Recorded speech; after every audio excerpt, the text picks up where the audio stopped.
Unfortunately, the world is now shifting from unipolarity to multipolarity, from free trade to protectionism, from multilateralism to unilateralism, from globalization to hyper-nationalism, from openness to xenophobia, from optimism to anxiety. And this is a global change, not just in one place.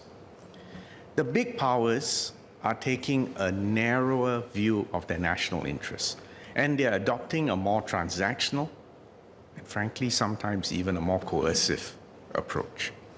And because there is a lack of strategic trust between the big powers, each of them has deep anxiety to stay ahead of each other. These profound shifts have ushered in an era of sharper rivalry, autarky, and the fracturing of global supply chains. Countries have turned inwards, ostensibly in the name of national security, resilience, and de-risking, in order to secure their individual interests in this turbulent environment. This is not merely a sudden temporary change in diplomatic weather. This is geostrategic climate change. A new world order is taking shape and characterized by profound unpredictability, instability, and volatility. The question then is, what does this portend for us in Singapore? This is a question which is on all your minds. There are three broad sets of implications for Singapore. First, on the economic front. The United States, for a very long time, was the main advocate for freer trade globally. Post-World War II, the United States had a disproportionate share of global GDP at 40%. Today, the US share of global GDP has declined to around 26%, although in absolute nominal terms, its GDP has grown tremendously. It is a completely understandable political question for the domestic American voter to say, why should the United States continue to unilaterally underwrite this liberal world order, which in fact has brought peace and prosperity for so many other countries around the world? And so, over the last decade, the United States has progressively shifted to a more nationalist approach in response to what it deems to be unfair trade measures and free riding. The new US administration clearly sees tariffs as a means to address non-trade related policy objectives, including national security, local job creation, more resilient supply chains, and bargaining leverage. Other major countries are also using similar restrictions on trade more frequently and not always confining themselves to trade-related issues. Tariffs are being applied to partners, to competitors, and to adversaries alike. The US has announced tariffs on Canada, Mexico, and China, and in turn, these countries have also signaled retaliatory measures. Tit-for-tat tariffs by other countries can easily escalate into a global trade war. Singapore, so far, has not been targeted directly. But even if we are not, we will still be affected. These tariffs will have a major impact on the volume and the pattern of world trade and significantly affect us, the first level as a transshipment hub and with all the other global services that we provide the world. There will be supply chain disruptions, there will be more volatile prices, and it is worth remembering, if you cast your mind back to the 1930s, the Great Depression, retaliatory beggar thy neighbor policies, in fact, slowed growth everywhere. So we need to be prepared for this. But the problems go beyond just trade and tariffs, because in fact there are also implications on the global financial system and the way frontier technology, which some of you have referred to, is being developed, is being shared, and is being exploited. In a sense, all these levers, tariffs, financial systems, and technology, may be weaponized. Now, because Singapore operates as an open economy that is deeply integrated with all the big powers around the world, we trade, invest, and access technologies from all of them. We are a vital node in a global network. We connect and we enable interoperability. The Singapore model is based on trust, openness, and a level playing field. We allow companies from all over the world to operate here as long as they play by the rules. And that is how Singapore has survived and thrived for 6 decades. This open paradigm that has served us so well for 6 decades is now at risk. Unfortunately, technology has become a focal point for strategic contestation between the big powers.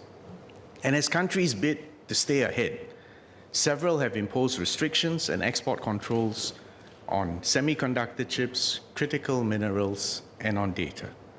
For instance, the US AI diffusion rule, although not yet finalized and is still subject to changes, but this rule essentially will limit the export of advanced chips that are essential for AI.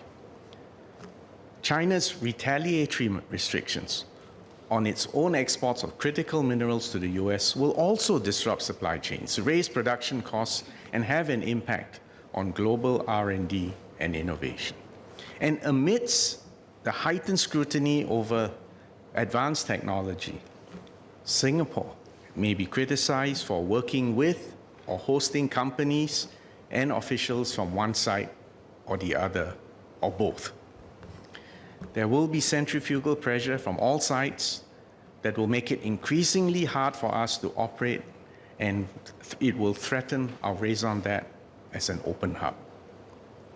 The second set of implications is on war and peace.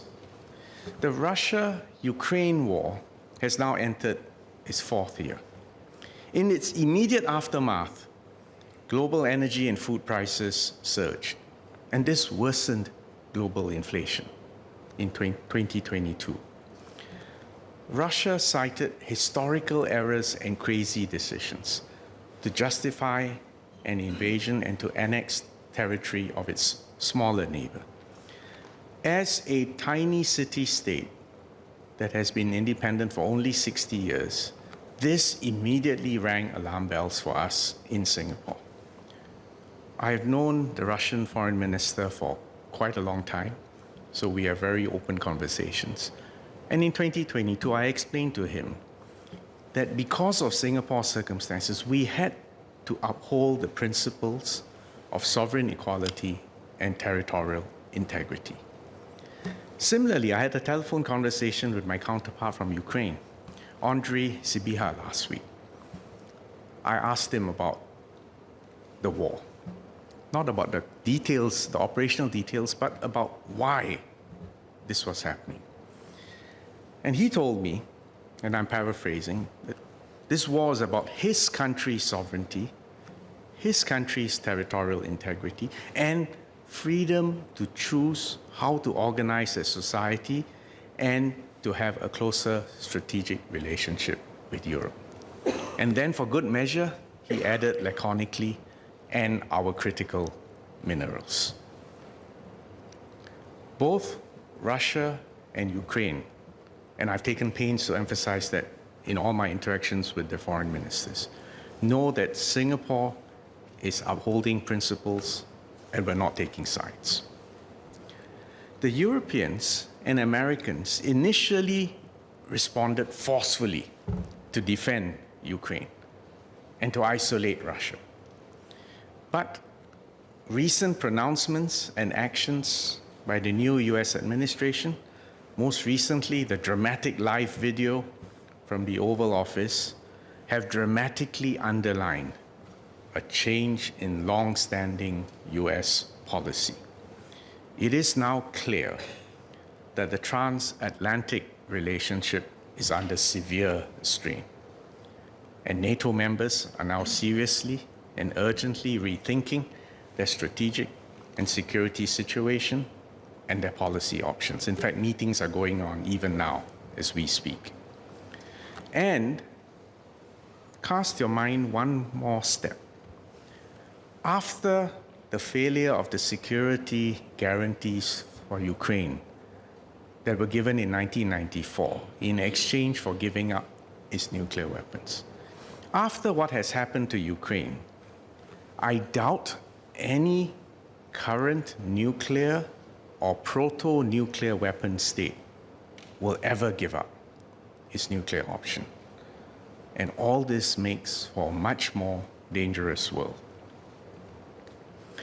Closer home, tensions in the South China Sea, through which 1/3 of global trade passes through, continue to simmer. The Taiwan Straits remains a potential flashpoint, and we all know that tensions have increased in recent years. All these global developments on both the economic and geostrategic fronts have profound implications for us. The rules-based international order that has prevailed for 80 years is at risk of degenerating into the law of the jungle where might makes right. International law, the UN Charter, the principles of sovereign equality, political independence, and territorial integrity have all been severely eroded. We may, in fact, be reverting to a time when the world is divided into blocs controlled by big powers. And by definition, this must mean the loss of choice and autonomy for small states. I recall a speech that Mr. Lee Kuan Yew gave back in 1973 in the Commonwealth Heads of Government meeting. He referred to an old African proverb that when elephants fight, the grass suffers. But he added one additional line, and when elephants make love, it is disastrous. I won't go through the powerful imagery, but the point is, when big powers are on the move, for whatever reason, it is a dangerous time for the rest of us. Third implication, our ability to respond collectively to global threats and to safeguard the global commons has been significantly impaired. The collective commitment to international institutions like the World Trade Organization, the World Health Organization, as well as compliance with international treaties like the UN Framework Convention on Climate Change and Paris Agreement that resulted from it, are all waning.